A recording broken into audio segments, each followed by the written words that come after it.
Bienvenidos un día más al Secreto de la Lira, vuestro canal de música e historia. Hoy hablaremos de uno de los músicos que ayudaron a afianzar el concepto de virtuosismo, un violinista que se hizo todo un nombre dentro del panorama musical de su tiempo a costa de una leyenda negra que le seguiría para siempre, Niccolò Paganini.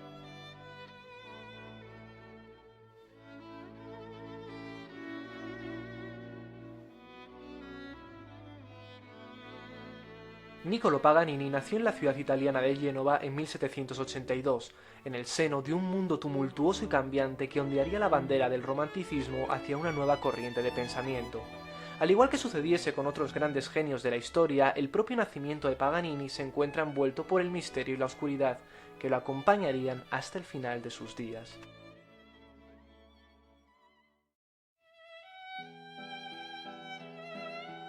Según se cuenta, antes de dar a luz la madre del músico sufriría un sueño premonitorio, en el que una figura demoníaca la advertía, como si de un presagio mesiánico se tratase, que en su vientre portaba al hijo del diablo, destinado a convertirse en un destacado virtuoso del violín.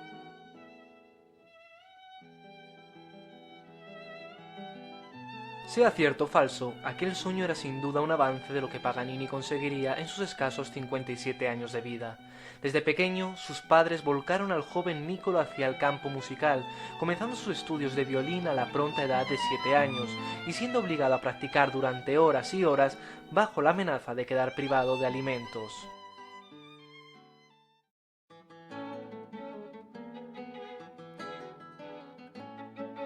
Esta actitud por parte de sus progenitores hicieron que el joven muchacho medrase, comenzando su carrera a la corta edad de 9 años, una carrera que lo encumbraría como uno de los mejores violinistas de la historia.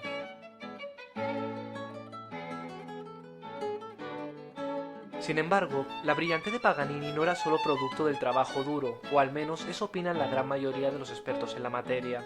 El joven Niccolò habría nacido con un trastorno poco frecuente, conocido como el síndrome de Marfan, una enfermedad que dotó al músico de un aspecto casi sobrehumano.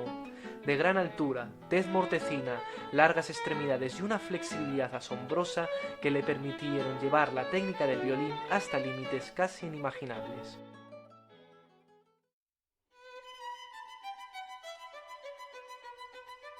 Este aspecto fantasmal se unía a una reputación que el propio Paganini se preocupó en cultivar. De humor arisco y con un profundo sentimiento anticlerical, el músico gustaba de ir por las noches a los cementerios para llevar a cabo conciertos que solo eran escuchados por los muertos y por aquellos miembros de la sociedad que no podían permitirse el coste de la entrada para un gran teatro.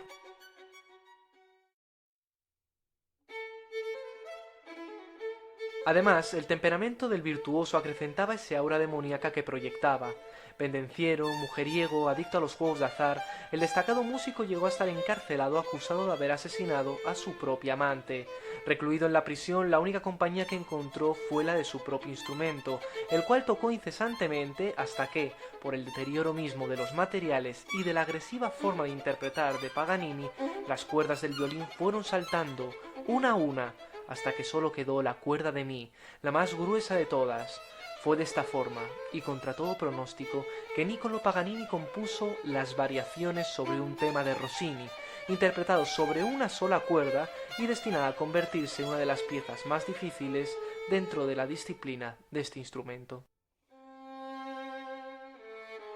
Envuelto en esta atmósfera, Paganini sería uno de los primeros en asentar el concepto de genio virtuoso.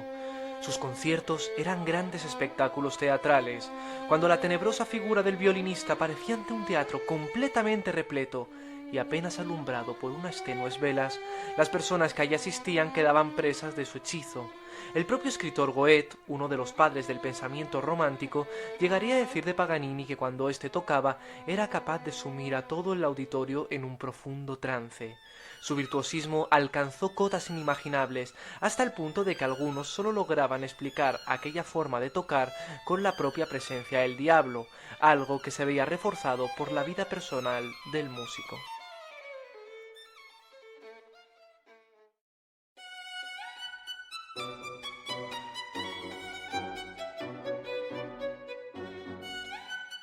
Durante sus interpretaciones, Paganini hacía saltar las cuerdas de su violín sin detenerse en ningún momento, ganándose así el asombro de un público que en ocasiones afirmaba ver cómo una sombra oscura se ocultaba tras el violinista y era en realidad la que guiaba sus manos como si de una mera marioneta se tratase.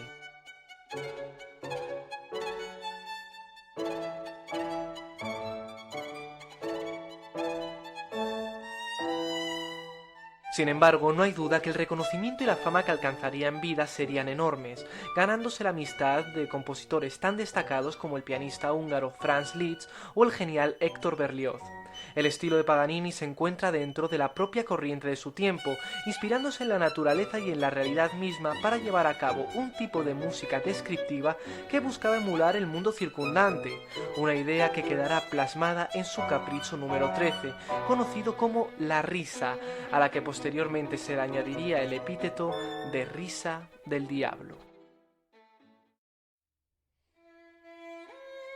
No obstante, y pese a que la enfermedad de Marfan que sufría le habían dado dotes casi sobrehumanos, también es cierto que repercutió negativamente en su salud. Esto, unido a una sífilis que le fue tratada con el único recurso que se conocía en la época, el mercurio, provocaron que Paganini terminase sus días postrado en una cama en la ciudad francesa de Niza.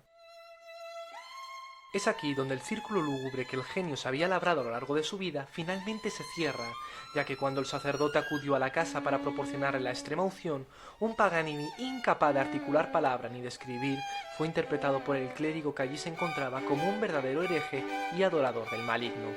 Estas declaraciones llegarían a oídos del obispo de la ciudad de Niza, quien prohibiría que Paganini fuese enterrado en suelo santo. Así, encontró la muerte en 1840 a la edad de 57 años Niccolò Paganini. Sin embargo, y ante la negativa de la iglesia a enterrar el cadáver del músico genovés, su hijo Aquiles decidió embalsamar el cuerpo de su padre, el cual permanecería en el sótano de la casa familiar durante casi 30 años, hasta que, después de mucho litigar, consiguieron que Paganini descansase por fin en suelo sagrado.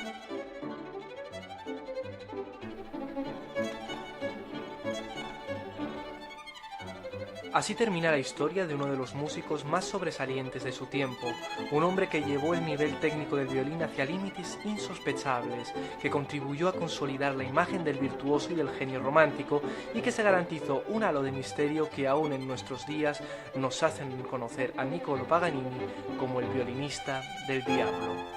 Si os ha gustado el vídeo, dadle a like y suscribiros y nos vemos en la próxima. Un saludo a todos.